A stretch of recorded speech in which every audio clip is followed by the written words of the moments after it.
Este gigante de piedra es el corazón de Roma. Sus cicatrices son historia. Pero para entender su alma, hay que volver no al momento de la gloria, sino al de la desesperación, al humo, a las cenizas y a los gritos de miles de habitantes. El año 64 de nuestra era. Roma arde. Las llamas devoran barrios densamente poblados. Los bloques de viviendas de madera prenden como fósforos. Las calles angostas se transforman en trampas de fuego, cerrando las vías de escape. Durante 9 días, la ciudad se asfixia entre humo. Cuando el fuego cesó, de la mayor capital del mundo solo quedaron ruinas humeantes. Y en el centro de ese paisaje de ceniza, sobre la tierra empapada por las lágrimas y el dolor de miles de romanos que lo habían perdido todo, el emperador Nerón no vio una tragedia, vio una oportunidad. Mientras los sobrevivientes se apiñaban en campamentos temporales, en el lugar de sus casas incendiadas, se desplegó la obra más grandiosa que jamás emprendiera un hombre para sí mismo. Casa Dorada, Domus Aurea. No era simplemente un palacio, era una ciudad dentro de la ciudad, un monumento a una megalomanía desmedida. Paredes cubiertas de pan de oro, techos de marfil y nácar. En el centro de ese esplendor, una gigantesca estatua del propio Nerón. Y en el lugar donde antes se alzaban las casas de miles de personas, mandó excavar un lago artificial. Un lago del tamaño de una manzana entera, rodeado de jardines y pabellones. Sobre la colina de otros, construyó un paraíso personal para él solo. Fue un escupitajo en la cara de Roma, símbolo de la tiranía, construido sobre huesos y sufrimiento. Pero la tiranía no es eterna. Tras el derrocamiento y el suicidio de Nerón, llegó al poder un hombre de carácter completamente distinto, Vespasiano. Soldado, pragmático, un emperador que entendía que la confianza del pueblo había que ganársela, y ejecutó una jugada política brillante. No se limitó a detener la construcción del palacio, ordenó borrarlo de la faz de la tierra, mandó derribar sus salones suntuosos, mandó drenar el lago odiado.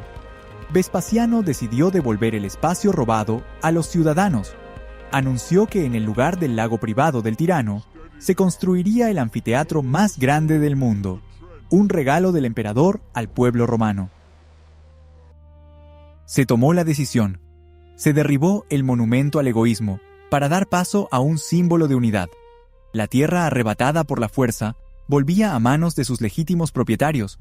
Pero una cosa era derribar el palacio, y otra muy distinta, en su lugar, sobre el terreno pantanoso de un lago desecado, erigir un monstruo de piedra capaz de albergar a 50.000 espectadores. ¿Cómo construir la mayor arena de la historia sin contar con tecnologías modernas? ¿Y qué precio pagaron por ello quienes la levantaron con sus propias manos? El año 72 de nuestra era. En el fondo de un lago drenado, sobre un terreno pantanoso y movedizo, comienza una obra comparable a la construcción de las pirámides. Pero a diferencia de los egipcios, los romanos no disponen de siglos, tienen apenas 10 años. En ese tiempo, aquí se alzará un óvalo de 48 metros de altura, como un edificio moderno de 15 pisos. Sus dimensiones, 189 por 156 metros, son mayores que las de cualquier campo de fútbol moderno. Son decenas de miles de toneladas de travertino y concreto, elevadas sin una sola grúa de acero. No es simplemente un edificio, es un desafío a las leyes de la física, erigido a una velocidad casi inhumana. Pero esta piedra no surge sola de la tierra. Su grandeza se ha pagado con sudor y sangre. Decenas de miles de esclavos y cautivos, tomados tras la represión del levantamiento en Judea, se convierten en material de construcción vivo. Bajo el abrasador sol romano, en el polvo y el barro, arrastran, levantan y colocan bloques que llegan a pesar hasta varias toneladas. El tintineo de las cadenas se mezcla con el crujido de los cabrestantes de madera. Cada piedra encajada a la perfección es la espalda rota de alguien.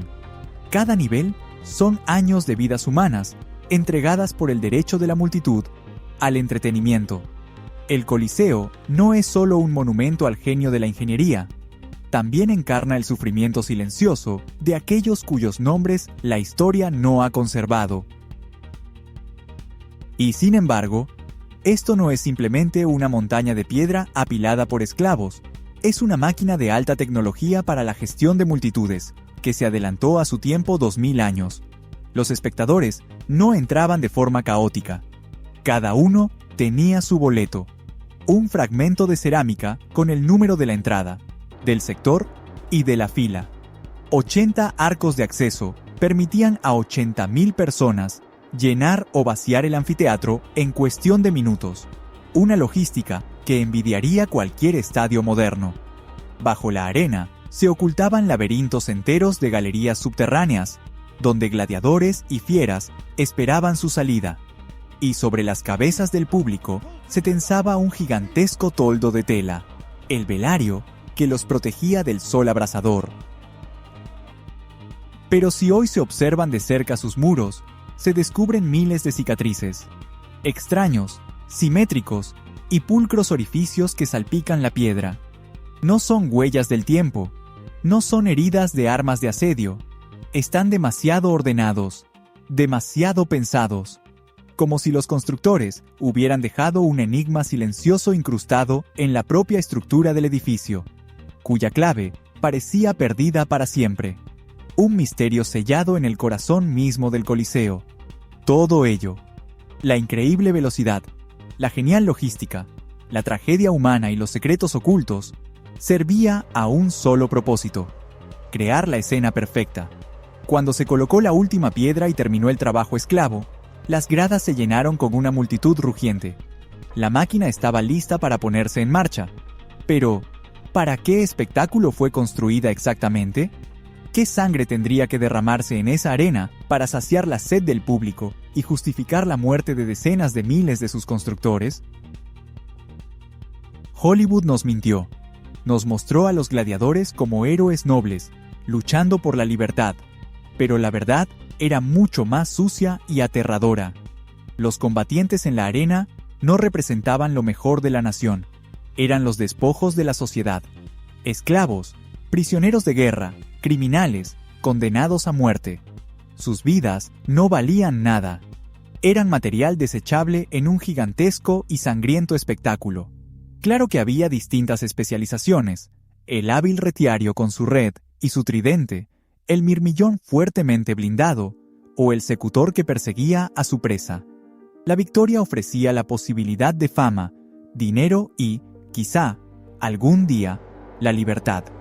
Pero la mayoría salía a la arena para morir.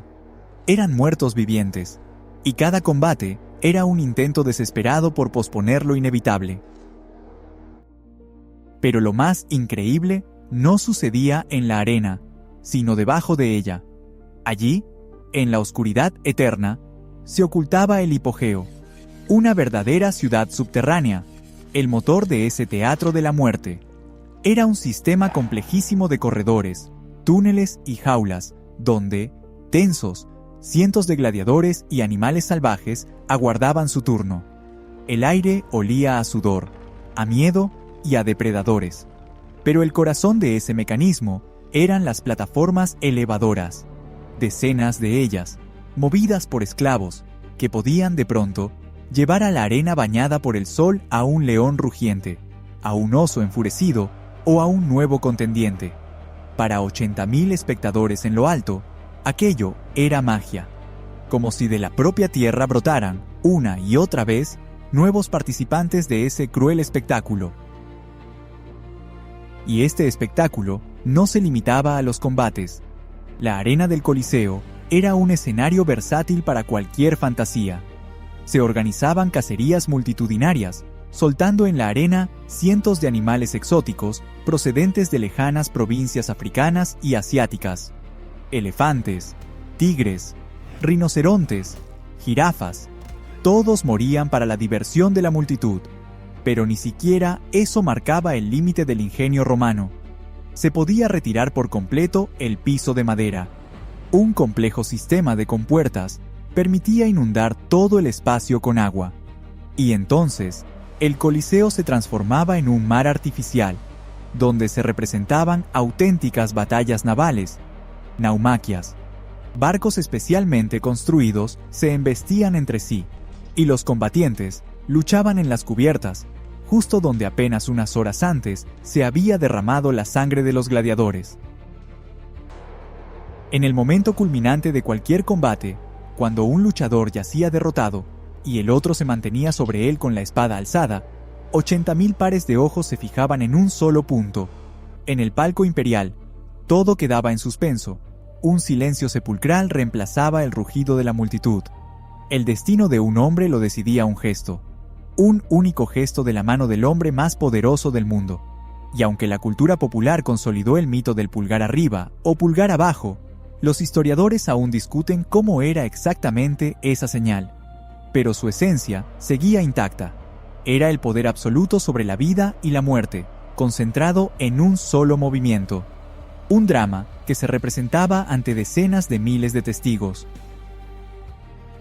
Este sistema, perfeccionado durante siglos y que llegó a ser la base de la cultura y del poder romanos, parecía eterno. El imperio no podía existir sin pan y espectáculos, y el Coliseo era el principal proveedor de ambos. Era un símbolo de poder, una herramienta de control y un narcótico para todo un pueblo. ¿Qué tenía que ocurrir en esa arena, impregnada de la sangre de cientos de miles de seres vivos? ¿Qué acontecimiento, qué única pero emblemática muerte podría detener para siempre ese engranaje de crueldad? En el año 404 de nuestra era, la máquina de muerte, que había funcionado durante siglos, falla por última vez. A la arena, abrasada por el sol y por la sed de sangre, salen los siguientes gladiadores. La multitud ruge, expectante. Pero esta vez, el ritual acostumbrado se quiebra. De entre las gradas, desciende hasta la arena una figura solitaria. No es un combatiente. Es un monje de Asia Menor, llamado Telémaco. Se interpone entre dos hombres armados, suplicándoles que se detengan en nombre de Dios. 80.000 personas quedan inmóviles, perplejas. Luego la perplejidad da paso a la furia. ¿Cómo se atrevió ese extraño a interrumpir su espectáculo? Una lluvia de piedras y maldiciones cae sobre el monje. La multitud, embriagada por la crueldad, lo despedaza en la misma arena que él intentó consagrar. La ironía del destino fue terrible. Para detener los asesinatos, tenía que morir un inocente. Conmocionado por este suceso, el emperador Honorio prohibió para siempre los combates de gladiadores. La sangre de Telémaco fue la última gota derramada en la arena del Coliseo. Así, la voluntad de un solo hombre puso fin a los juegos. En la arena reinó el silencio. Pero pronto, en el destino del Coliseo intervino otra fuerza, aún más destructora: la propia naturaleza. En el año 443, y luego otra vez en los siglos IX y XIII, la tierra bajo Roma se estremeció con temblores poderosos. Los bloques de piedra, que durante siglos se habían mantenido unidos por su propio peso, crujieron y se desplazaron. La pared sur del anfiteatro, la más alta y expuesta al sol, no resistió. Con un estruendo atronador, miles de toneladas de travertino se desplomaron al suelo, transformando el elipse perfecto en una gigantesca herida abierta. Fue un golpe del que el Coliseo ya nunca se recuperaría. La naturaleza le imprimió una cicatriz que eclipsó todas las anteriores. La forma perfecta quedó quebrada. El gran anfiteatro se convirtió en una majestuosa ruina. Pero las heridas más terribles no las causaron los terremotos, las causó la gente. Cuando cayó el Imperio Romano y la ciudad se empobreció, sus habitantes miraron el Coliseo con otros ojos. Ya no lo consideraron un símbolo de la grandeza pasada, lo vieron como una cantera gratuita, un gigantesco depósito de materiales de construcción. En la Edad Media, los propios romanos, piedra por piedra, desmantelaron su obra más grandiosa. Arrancaban el mármol para embellecer nuevas iglesias y palacios.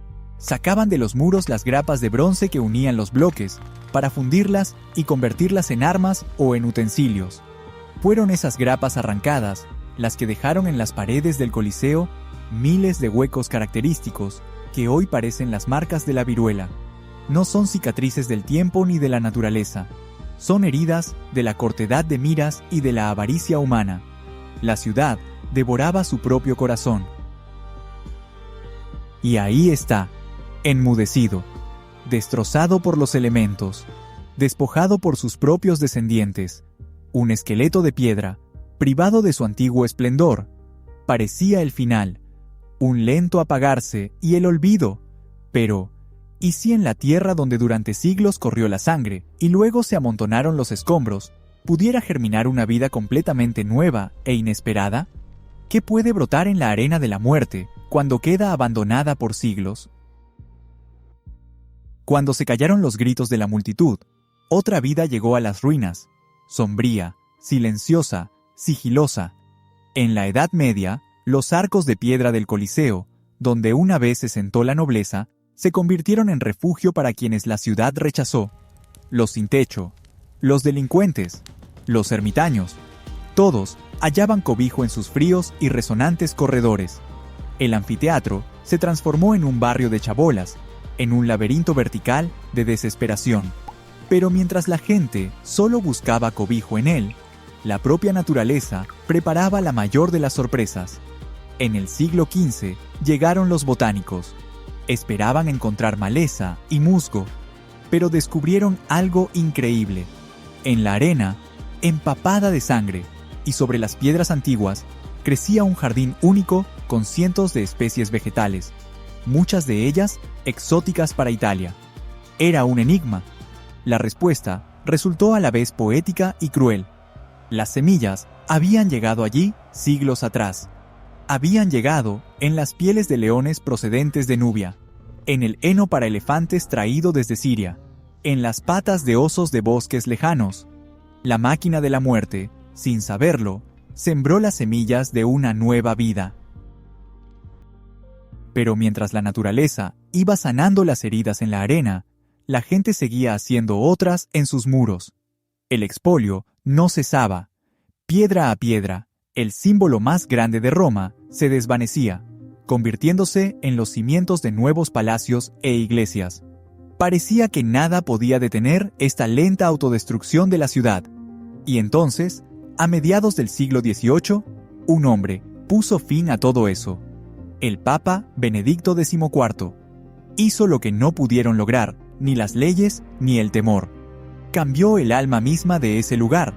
Declaró al Coliseo monumento sagrado, consagrado con la sangre de los mártires cristianos que habían muerto en su arena. Esa decisión se convirtió en un escudo salvador para el anfiteatro. De cantera pasó a ser santuario, de fuente de materiales de construcción, a objeto de veneración. El saqueo se detuvo. Por primera vez en 1000 años, el Coliseo consiguió una oportunidad de futuro. Salvado de la destrucción, el Coliseo encontró una nueva misión. Hoy sus antiguas piedras sirven no al espectáculo, sino al humanismo. Cada año, en Viernes Santo, el Papa dirige aquí el Vía Crucis. Los arcos, que antes resonaban con el estruendo de la multitud, ahora se llenan de oraciones. Pero la transformación más profunda ocurre por la noche. Sus piedras, testigos de tantas ejecuciones, se tiñen de luz dorada cuando en el mundo se anula otra sentencia de muerte. Esto se ha convertido en un símbolo global de la lucha por la vida. La arena de la muerte se ha vuelto una arena de paz. Un lugar donde la vida humana no valía nada, ahora proclama su valor supremo. Hoy, cuando los restauradores trabajan en su conservación, hacen algo extraño. No intentan devolverle su aspecto primigenio. No rellenan los miles de agujeros dejados por grapas metálicas arrancadas. No reconstruyen el muro sur derrumbado. Porque entienden, estas marcas, estas heridas, infligidas por el tiempo, por la fuerza de la naturaleza y por las mismas personas, son su historia auténtica. Curarlas sería mentir. El Coliseo nos enseña lo fundamental. La fuerza no está en la forma perfecta, ni en la ausencia de marcas. La verdadera fuerza está en la capacidad de resistir, de sobrevivir y de llevar las cicatrices no con vergüenza, sino con dignidad. No es solo una ruina, es un sobreviviente, y en eso está su grandeza.